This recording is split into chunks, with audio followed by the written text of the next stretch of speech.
For millions of students and their families across Ontario, a return to virtual learning begins tomorrow. But will the provincial government be using the time wisely to reinforce new safeguards in our schools? Tonight, a plea from parents and families.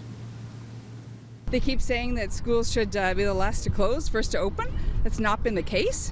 That needs to be prioritized. Smaller class sizes, HEPA filters in every single classroom across the province, not just one board here and one board there.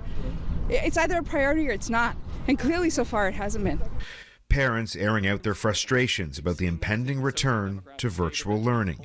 Though for many kids, today was a last day of freedom. Would you rather be in school or would you rather be on the toboggan hill? On the toboggan hill.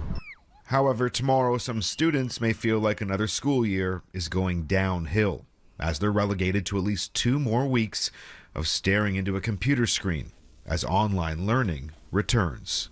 Use this time wisely. Get as many kids vaccinated as possible. Get classrooms protected as much as possible.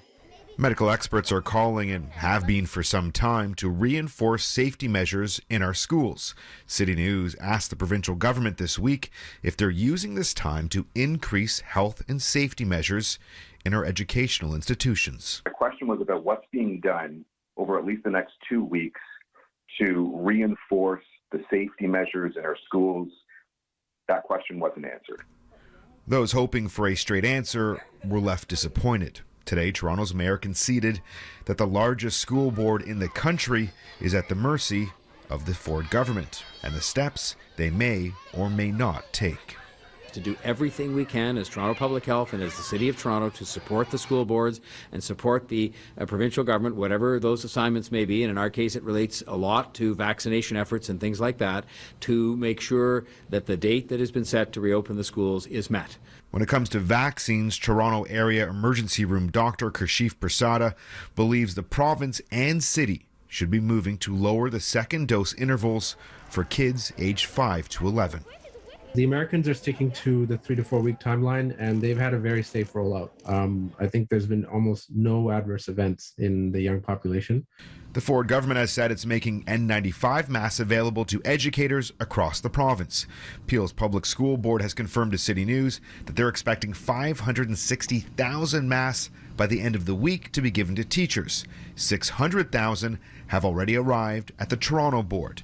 The Elementary Teachers Federation is calling on the government to also provide rapid tests for students, prioritize booster shots for educators, and vastly expand its planned allotment of HEPA filters. In order to slow the spread, these are some of the basic things that we need, very simple things. And right now, I'm not 100% confident that these things will be put in place and that online learning might extend beyond that. How hard has it been for you as a parent to deal with this back and forth? It's been unimaginably hard, and hard on parents, but especially hard on kids. You know, it's in and out, back and forth. It's a huge adjustment every time, and it doesn't have to be that way. And more news that families may find difficult to stomach.